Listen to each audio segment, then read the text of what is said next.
from this research was, you know what, sometimes you just don't have the money to invest in the R&D. It happens. It didn't really matter. Those organizations that still invested in the complementary skill set got even a bigger bang for their buck. So those organizations that had scarce resources, the bringing in the complementary knowledge, the complementary skill set, actually enhanced their performance to a greater level than those organizations that had a tremendous amount of resources. Again, showing the importance of acquiring complementary skill sets. So what's the managerial implication of this? From an HR perspective, we influence who plays the game. We shape the knowledge in our organizations. And so we need to be thinking about what are the complementary skills or abilities necessary to accomplish a task. Whether that be packing, whether that be providing a customized service to a client, whether that be providing a service to a citizen if we are a government agency. What are the complementary skill sets necessary? And then how do we go about recruiting or developing people to have those skill sets? Acquiring complementary knowledge. The second thing that successful organizations have in this manner is the ability to combine. Assuming I have the complementary knowledge, I have to actually be able to combine it in some meaningful way.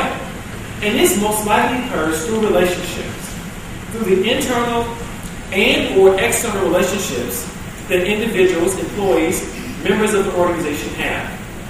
And again, I'll give you an example. We'll go back to Apple. The beautiful thing about an Apple product is that when you turn it on, from the moment you first take it out of the box and turn it on, it works. Would you agree? It just works. It takes you, I was amazed. I have a 3-year-old son, and a friend of mine gave him his iPhone because we were sitting there talking, and he said, here, let him play with this so he can be entertained. And in a minute, he figured out how to play a game on his phone. He had never touched a phone before in his life. It just works. And Steve Jobs had this idea. He said, listen, we are not going to have test products. We're not going to have beta versions. We're going to have one version. It's going to work, and it's going to work the first time. And that means everything has to fit together. And so what they did is they said, typically in these types of situations, we do sequential design. The engineers design, the people who figure out how to make it, the people who sell figure out how to sell it. No, we're going to get it all right up front. Everybody's going to be together. We're going to do parallel design.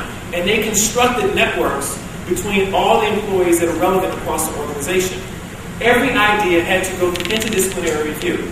Now, this sounds like a great idea, but there's one problem. Think about it. You are the engineer, and you're an electrical engineer. Then you have to go spend some time with the accountant, then spend some time with the marketer, spend some time with the salesperson. You know what? They have a different paradigm, a different language. That's a long conversation. That's a lot of meetings. And typically when people think about meetings, it's the thing I do when I'm not doing my real job. And they had to change the culture in Apple. And they said, no, we want you celebrating meetings because meetings are an opportunity for you to get the relationships and the knowledge necessary to develop this holistic device. So when managers have meetings, they're proud of how many they have each week. Anybody proud of how many meetings they have each week? Normally, that's not what we look forward to. But the idea being, if you're trying to develop a complex product, you must have those relationships. Apple also appreciated that, you know what? Apple is a great company, but they don't have every idea. And they had a very explicit purpose of going out and seeking relationships with others to form these ideas about how to develop products. And they call this network innovation, where they will actively form partnerships with other suppliers, with universities, with other organizations to learn from them, to avoid this not made here syndrome. The idea being that we didn't make it, it must not be a good idea. They did not believe that there was people smarter than us who do not work for us. And this is, one good example of this. The iPod, as successful as this device was, the idea for this did not come from Apple. It came from an external consultant who came to Apple and said, there's some technology here, some technology there. Had you ever thought about combining it? Now, I do hope that consultant got a nice share of the profit, because we know Apple did. But this, again, is this idea of being able to have external networks. I'll give you one more example. I am, in my role at the Melbourne Business School, I'm the director of the Social Impact Center. And in that center, we think about how social challenges impact businesses and how business impacts social challenges. And what we find is that social issues are huge issues that impact all segments of society: governments, not-for-profits, businesses. No one segment can actually solve them, but all segments are impacted by them. And so partnerships between these entities, between these sectors, play a huge role in driving success. And I want to give an example of one that is in this region that I came across, an airline, Etihad. Everyone is familiar with this organization, based out of Abu Dhabi. They obviously, as an airline, want to do some pretty basic things. They want to increase their customer satisfaction, but of course increase their sales. One of the ways in which they wanted to do this was to attract and retain call center employees, the people you call to make a reservation on their plane. Can these individuals generate a positive experience with you before you even step in the airport? Now, that's a great idea, but there's some problems. One, they're based in Abu Dhabi, and they're struggling with finding enough people to match their growth as an organization. One challenge is, of course, that there's a lack of Emiratis in the private sector workforce. How do I attract more local individuals to come work in this airline? Another social challenge that they're dealing with is there's a very low representation of women in the workforce. And so you have a population which is highly educated but is unable to come to work because of various cultural components around working in a mixture in the workplace. So here it is, I have no opportunities. We know we can get the business, but I don't have the people to actually attract and retain the clients. What do I do? And it's not Etihad's fault that they're having difficulty getting people. They didn't cause that problem. This is a social issue of their environment that they have to deal with. They came up with an innovation. Now, they know what they need people to do. They can provide jobs. But they have an inability to identify talent, particularly women, and also bring them in or train them such that they can be effective in the employment situation. They can't do those things. But there are other organizations that can. So what they did is they created an all-Emirati woman call center in a lane. And in doing so, they recognized that we're not going to figure this out on our own. They formed a partnership with the Abu Dhabi High Council, a government organization designed to help employers hire Emiratis, train Emiratis, but also in terms of how do we identify which women are the best suited for the position? Well, let's go to the universities. They interact with them every day. And they formed a partnership with the Abu Dhabi University in Lane. And in conjunction with this, they formed this all-women call center, which they launched in 2011. It was a tremendous success. And, you know, what's interesting is it provided a social challenge, it alleviated a social challenge, employment opportunities for Emiratis, but also for women Emiratis. But it also addressed the business challenge for the organization. As one of the representatives said, he said this customer service staff will boost our sales and satisfaction. When an Emirati national picks up the phone, he or she needs to know the market. If the caller asks where should I go, Turkey or Lebanon, the Emirati will be able to better guide them through this process because they know their preferences. An innovation that they would never be able to come up with on their own, but having the proper external relationships allows them to address this. So combination. Combination is based on networks. What does this mean for us in HR? For HR, this means we need to be thinking about how do we actually combine the information that we have, the knowledge that our employees possess. What should the networks of our employees look like? How do we even know? How do you even know who your people talk to? You know they're talking to somebody. How do you know? Are you doing the proper mechanisms to actually measure this? And then actually have a strategy around it. And let's think more broadly about who we can work with.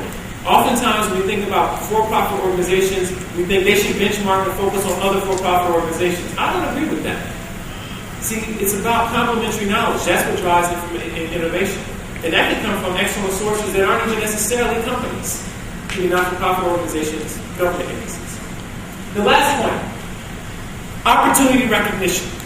From my perspective, the role of top management is squarely the ability to identify opportunities for growth in their organization. Top managers identify and acquire resources, and they create the environment for those resources to be used.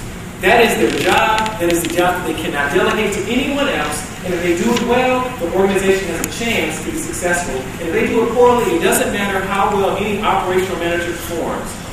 If the top management hasn't acquired the right resources or created the right environment, it's not going to work.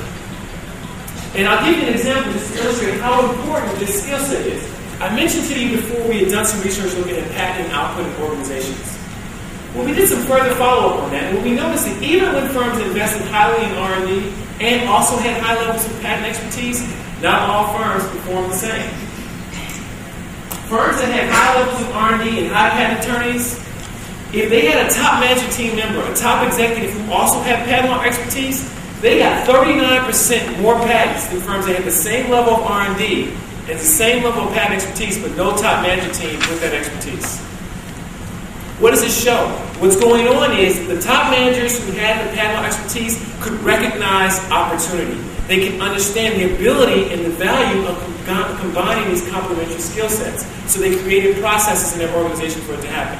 The top management teams that did not have this skill set, it was a lost opportunity on them. They did not know to look there, nor did they know to create the opportunity for it to happen. We have some colleagues from Taiwan that have come to the conference as well, and I thought about this, and so I looked at a study that looked at innovation in Taiwanese electronic companies. What did we find in this situation? Just to show you how this generalizes around the world. The leadership behaviors of top executives, whether or not they engage in transformational leadership behaviors as opposed to transactional leadership behaviors. Focusing on inspirational motivation and intellectual stimulation. If the leaders of that organization engaged in those activities, these firms were more likely to generate higher levels of patents and make more investment in the creation of new ideas, new knowledge. Again, illustrating the importance and the criticality of both the behaviors and the knowledge and expertise of our executives. So what does this mean from managerial implications? Top managers influence the ability of firms to acquire and utilize resources, and they create the conditions under which this creates an innovation culture. So let me just wrap up now because I know my time is running short and we have a session afterwards. I want to end with these 3 points. HR decisions set the stage for innovation. We play a critical role in this, and we do it in 3 ways. Complementary knowledge. We do it by asking this question: what is the portfolio of knowledge that we have to have for the creation and harnessing of ideas? We do this. Nobody else in the organization needs to be, can be better at this than we can. Second thing, who should the people interact with? How would we measure it? How would we know? We should know this better than anybody else in our organization. And finally, how do we prepare our executives to recognize the appropriate opportunities? What are the skill sets they have to have? What are the behaviors they have to engage in? Are we creating the training programs, the coaching opportunities, the assessment opportunities to develop them in a way that prepares them for those opportunities? So these are the 3 points, these are the 3 observations I've had from our research, and I hope that they've been somewhat helpful for you as you think about how you can drive innovation in your organization. Thank you very much.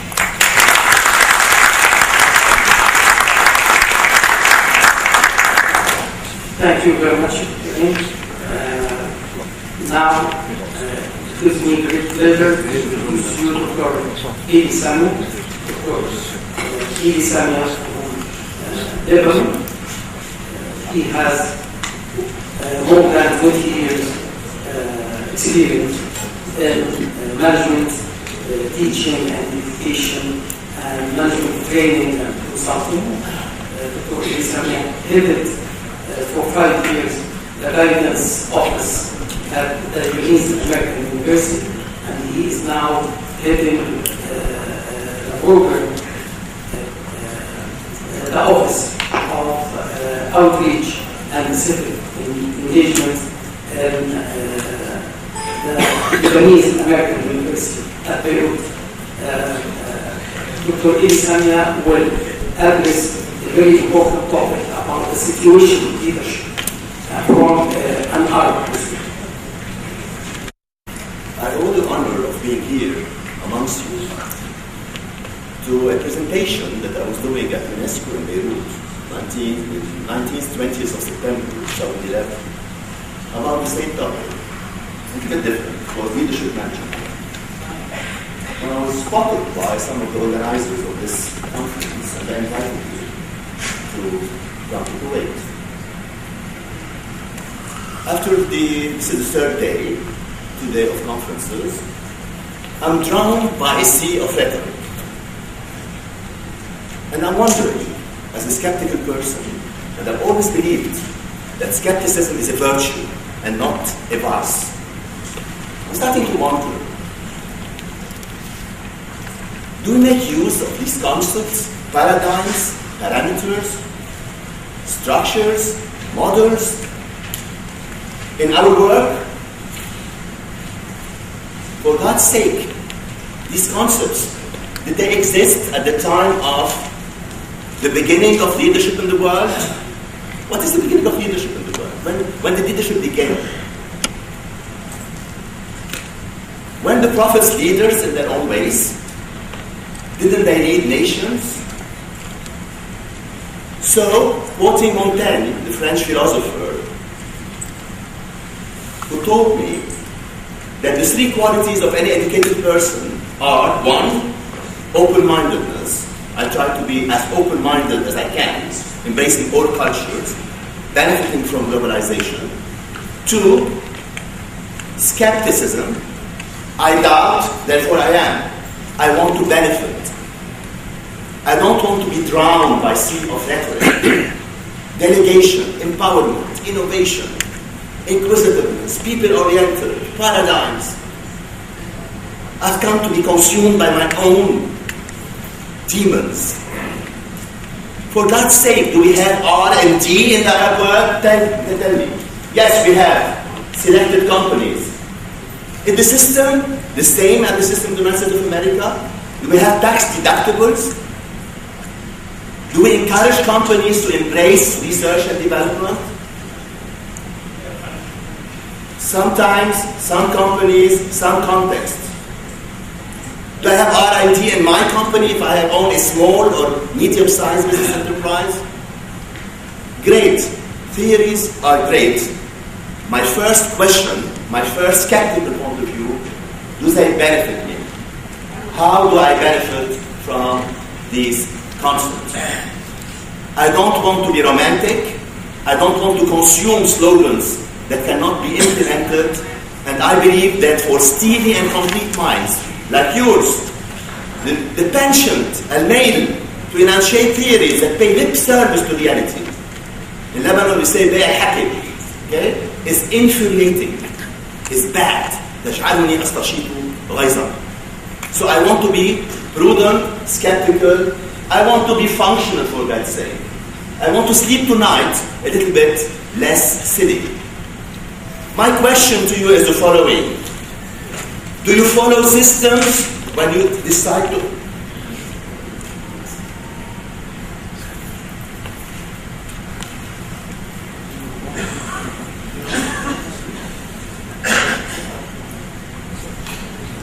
You hear me better now? Yes. Are you sure? So you haven't heard everything I said. Okay. You want me to repeat again? Yeah. You could hear. So, my first idea, when you start your own business, when you exercise the leadership function, when I started in 2002, and I was the faculty advisor to the Harvard World Model United Nations, we went to Heidelberg in Germany, and then to Sharm el-Sheikh in 2003, and then to Edinburgh in Scotland in 2004. When I decided to have our own Lebanese American University Model United Nations and School of Leadership in 2005, did I have a prefabricated model that I followed? Well, I started with my intuitive reasoning, with the best that I could master at the time. So my first idea is to utter a word of caution and a word of skepticism. Let us be very much aware that not all theories are applicable and not all theories suit our culture. Talking about customer satisfaction, I trained with Crédit Agricole, which is a multinational corporation, it's a bank with 50 million clients. I went to Saudi Arabia, I trained the bank for a year or so. And then if I had to take the slide that the French had prepared, a Chinese man is not advised to open a store if he does not smile. Interesting.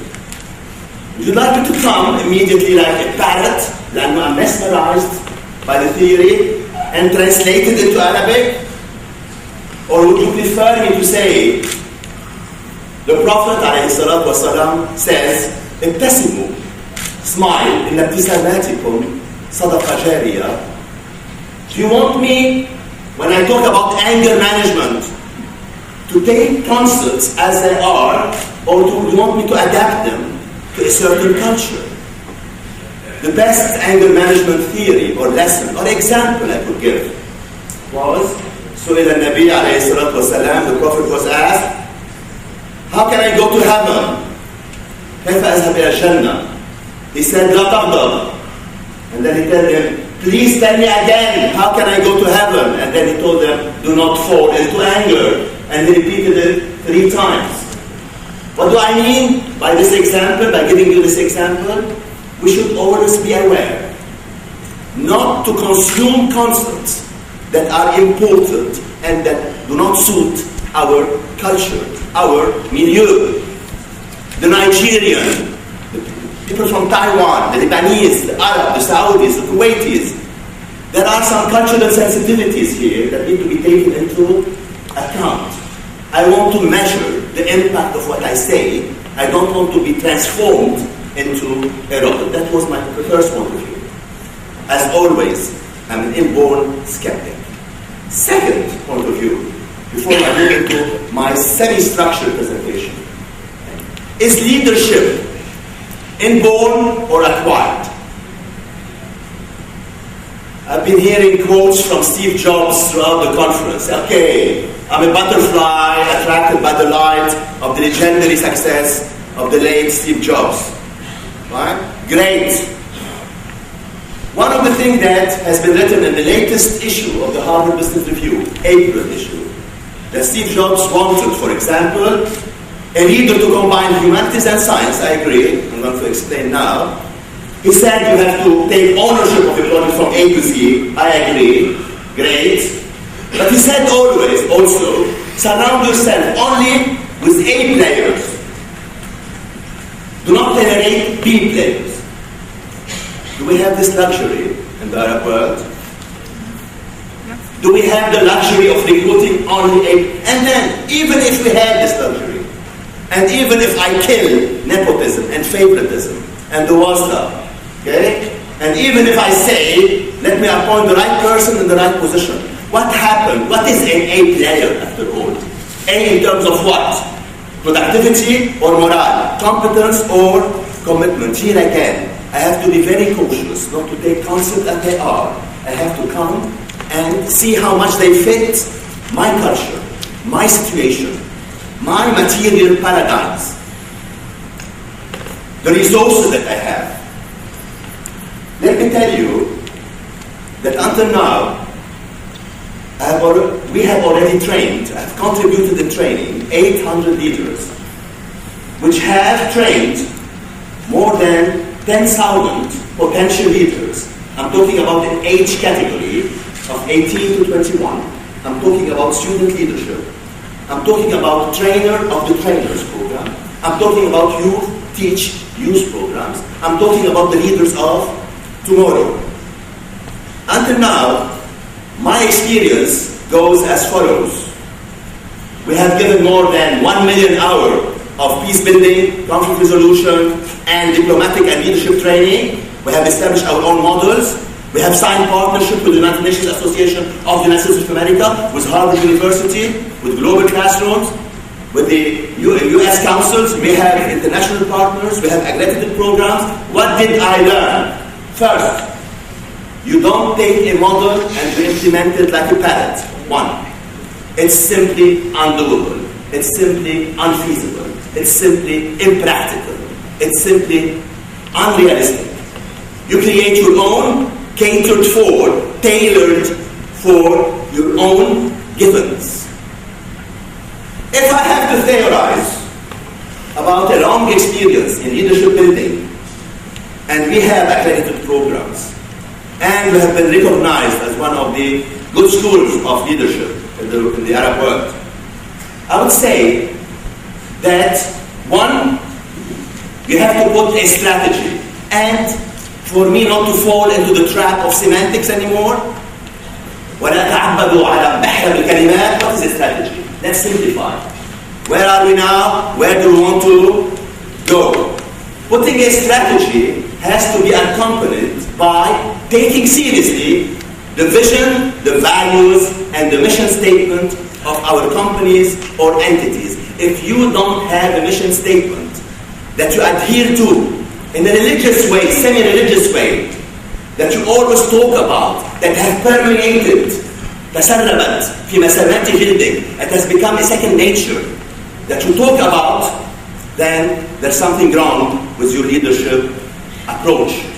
So mission statement, the mission statement that I carry is in my university with the young leaders, student-centeredness, civic engagement, academic excellence, and formation of leaders in a diverse world. So each time I remind myself, I am onto civic engagement, I am for student-centeredness, I have to listen to my constituency. So companies who do not take seriously their visions, their values, and their missions are in deep trouble. 2, I had 2 students in 2008. We went to Saudi Arabia, and they wanted to meet with His Royal Highness Prince Walid bin Talal, just mesmerized by the success of this billionaire. They read his book, they went there, he gave us 1 hour interview, and they were so serious to know how did he make it? What is the secret of his success? You know, we get romantic and we get mesmerized by successful people. He told them, and this is the second S of my small talk. First is strategy. Don't reinvent the wheel, guys. There are no magical formula. There's only putting a smart objective. Take SMART, the term SMART, the acronym SMART, extremely seriously. What is SMART? You know SMART? Of course you know what SMART is. Set a specific objective. Specific. Right? I've never conceptualized how the Leo Tolstoy wrote about peace and war. Right? It has to be specific. Where am I? Where do I want to reach? 2, it has to be measurable. What resources do I have, and how can we really mobilize the resources in order to reach a certain place? Achievable and realistic, and time-bound. So SMART. This is what we did. We started, after being so much mesmerized and captivated and taken by the Harvard students' leadership approaches, me with some Lebanese students, they were there, and they have seen leadership embodied and personified. We took the risk, and it was a calculated one, to implement our own Model United Nations, our own leadership program. So we set a SMART objective, and we embarked on doing it. 3, yes, I really am a deep appreciator of the word passion. Ladies and gentlemen, blessed is the person whose job is his or her hobby. If you are not in the right jobs, quit. Look for a better alternative. Do not drag your feet to come to work. Then without passion, without perseverance, without the patience, without this spirit that animates you, you cannot reach anywhere. So passion is there. 4 is staffing. What is staffing? Plato said, the Greek philosopher, injustice befalls on humanity if you do not put the right person in the right position, but then again, we have to contextualize. I have to work with what I have or can have. Okay? I cannot dream about an ideal world. Meritocracy, meritocracy, meritocracy, putting the right person in the right position and implementing a standard of accountability, a rigorous one, a robust one, being above the political marketplace, okay, being extremely mesmerized by professional career, and you want to reach this objective. So staffing is very important. Other than this, the shared values. The whole team have to share. You cannot withhold communication. You are a criminal if you keep a piece of information to yourself out of neglect or out of a sense of you want to monopolize it for yourself. So sharing information, establishing relationship. A good leader, I agree with you, Bob, is someone who is modest. Modest, not only because he or she is good, modest because, yes, and out of necessity because he wants to play win-win games and he wants to learn from others. So, this is the synergy that you have to create. So, you have to create a synergy, you have to establish a relationship, you have to have shared values, you have to have a style which is near the people, and you have to always brainstorm with your people. There is no leader who stands in an ivory tower. Standing in an ivory tower is not leadership. Being a boss, I hate the word boss, right? It gives me a sense of superiority, and I always say to the people who claim, yes, boss, I tell them, please, it hurts me, right? I'm not a boss. I cannot be a boss. There's something so contradictory in the word boss. So let us play win-win. Let us respect each other. Let us learn from each other. But most importantly, situational leadership. I come to a conference and then the magician tells me, the oracle of Delphi of ancient Greece, the prophet who has all knowledge tells me, empower your people. Delegate authority. Do you think that you can empower all people at all times? Can you delegate to someone who does not have good skills, good knowledge, or good morale? Here, yes, I can take it from here and there and establish meaningful relationship among distant variables. Hersey and Blanchard in the situation management tells me you have two criteria for empowerment. Productivity, or competence, two, commitment or morale. The French say maturité. Okay, you empower or you delegate responsibilities to the people who have high productivity and high morale. What is morale? Enthusiasm, passion, commitment. Other people, and generally I'm going to confine myself with an example, leaving more time for an in-depth approach of the situational leadership and for those of you who are interested in the topic. The 5 stages of the evolution of any team, according to Blanchard, which I'm taking extremely seriously. At the beginning, situational leadership, situational management, you have, it's called the orientation stage. What does it mean? First of all, the leader is someone with the in-depth knowledge and the formidable will and the vivid imagination and the desire to know and the desire to mesmerize, and he is the person who is going to give the skills and the knowledge to the people. Tyranny. Orientation. What do you use with people who have, first, high morale? I'm excited. I want to join the Harvard Model United Nations. I want to join this team. I am on a romantic cloud. So I have a high morale, but I have medium or low competence. What do I do with this person? This is situational leadership. لكل مقام مقال. To each and every situation, I have to devise for it a tailor-made solution. I cannot give one shot, one medicine. I have to diagnose. I'm a good medical doctor. And early diagnosis is better than late cure. Early diagnosis is difficult, but it's easier than late cure when the illness would have aggravated. So, what do I do? High morale and low competence. You know something? High morale and low competence, we should party. It's like a party, it's not leadership. So I direct. Here I am someone who uses the directive style. Do this. Who is going to do what, when, where, why, and how? I have hands-on, right? So I cannot implement the delegation and the full empowerment at this stage, or else I'll be like jack of all trades. Hakim al-Sahha, Halla al-Sahha. You know, there was a genius in the Arab world called Taha Hussein, right? And he was even blinded more. He was born with an eye disease, but he was blinded with a barber and a medical doctor at the same time, who gave him the wrong medicine. I cannot be someone who kills the patient because I'm using concepts that are not adapted to a certain situation. So at the beginning, yes, let them accuse me of being someone who interferes in details, someone who orients, someone who enters into the nitty-gritty details.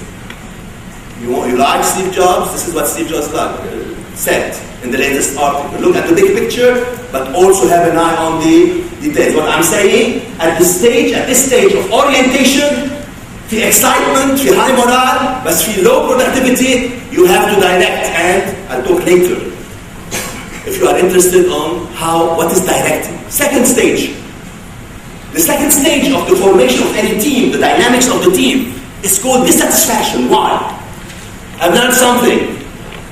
Absolute deprivation does not cause revolution or unhappiness. Relative deprivation does. You have promised your team that they're going to achieve their objectives. And they come here with high morale, and then they don't have the tools they don't have the productivity, they don't have the competency, you did not train them, what happened to the team? The team now has a lower morale and starts to learn the skills. So what do you do here with the team? You enter into the supporting mechanism. And there are certain preset advice or mechanism or managerial tools that you have to use. So here is supporting. The third stage is stage of production, whereby the team has tried to pick up on the competencies, on the skills, on the productivity level. And the morale is a little bit higher. So here you enter into, you start your concept of delegation. And then you move up to integration, which is the fourth stage. Fine? And you discover the talents, and this is talent management. And at the end is termination. So, what I wanted to say, first, let us not take concepts too seriously, and there are no magical formula that are implemented on all situations. Let us be picky, let us be prudent, let us adapt, let us take into consideration the sensitivity of the situation and the style. Let us adapt the right style to the right stage. And if we do not do this, we become versatile generalists, okay, but sometimes too rhetorical. And there is in this, there is a measurement that they measure at the United Nations Development Projects. You know what? It's called the high ratio of rhetoric to reality. Right? The high ratio of rhetoric to reality. Kalimatun, kalimatun, kalimat. Words, and words. And you know what? I don't know who conducted the measurement. Of course, these are the experts of the United Nations Development Projects. If you read the UNDP report of last year, you'll discover that the Arabs rank extremely high in terms of having a high ratio, unfortunately, of rhetoric to reality. One of the reasons, it doesn't mean we're not rational, we're not Cartesian, we're not inquisitive. It doesn't mean that we're not intelligent, of course we are. Every drop of blood that circulates in my veins is Arab and I'm proud of it. I'm proud of the language, I'm proud of everything. It's a question of, we are lost in consumerism. We are lost in the big picture of taking the concepts as they are and we don't adapt them to specific situations. So let us be aware of doing this. Let us try to be cautious. Let us try to be scientific. A good leader, if you ask my opinion, is someone who is like a good medical doctor. The metaphor is, you diagnose the stage that the team is in and you prescribe. You detect the symptoms and you prescribe the right solution.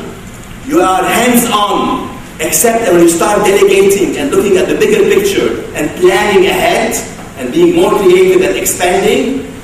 When you want to harvest, you have watered the roots and you want to harvest the fruits of success that create sustainability.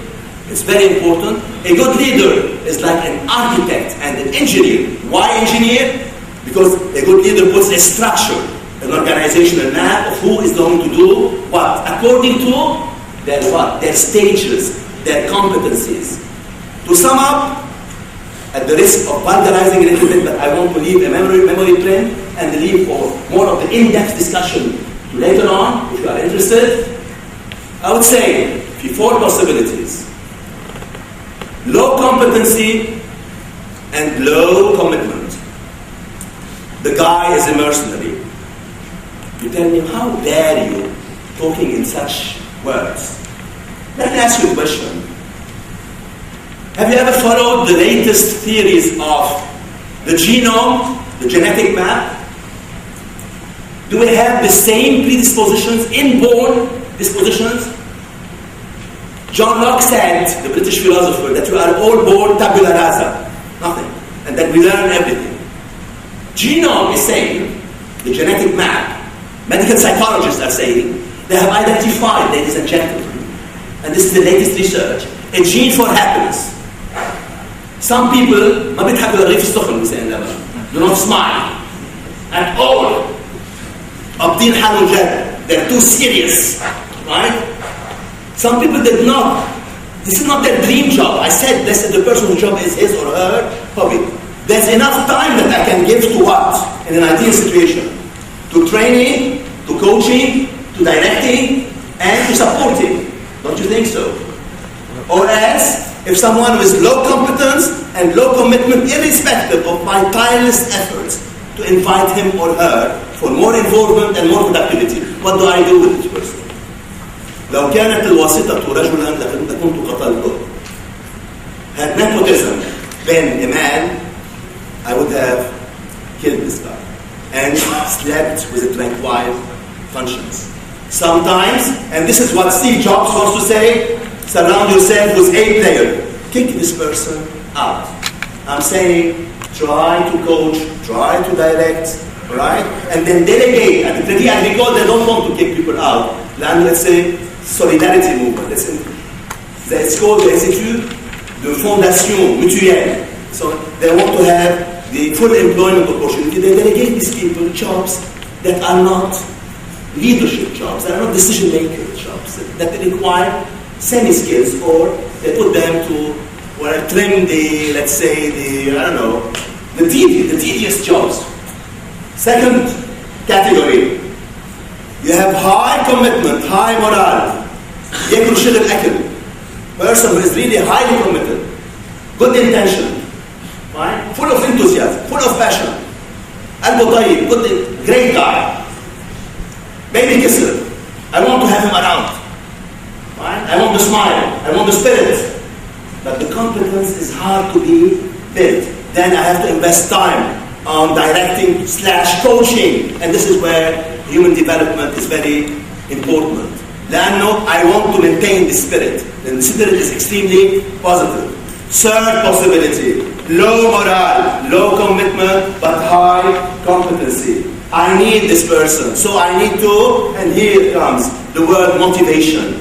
And here comes the career path. And here comes the quantitative and qualitative motivation. And here comes the supporting mechanism. And this comes whereby you play the role of a psychologist. And only with people that I have invested on, they have high commitment and high competency. What do I do with them? I delegate. These are my talents. These are my gems. These are the people I invest on. These people that I have to elevate. I have to create job opportunities for. I have to give them green pastures. I don't want to lose them because these people can have what we call BATNA, best alternative to a negotiated agreement. So, as a good medical doctor, I have to prescribe the right solution, the right medicine to the right person, and I cannot be satisfied with glittering generalization, with platitudes, or with consumption of words and ready-made solution. It's simply too pathetic, too unimaginative, and too unuseful. Thank you very much.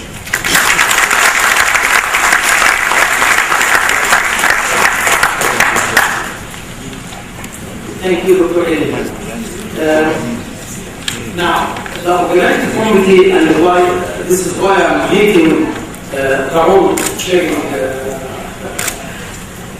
session, because I don't like to interrupt any of our respectable speakers, but the time has some limits. Now, I have many announcements to do before we leave the hall. Of course, the format of the conference has been designed to allow us to get the maximum benefit of our respectable keynote speakers. So the upcoming sessions, we will have each of our respectable speakers in one of the ballrooms. So Dr. Ian Williamson will be in the Belmont ballroom, which is here. Dr. Balan will be in Aldana room, and Dr. Eli Samia will be in the Bolton ballroom. Both ballrooms located in the 7th floor in this hotel.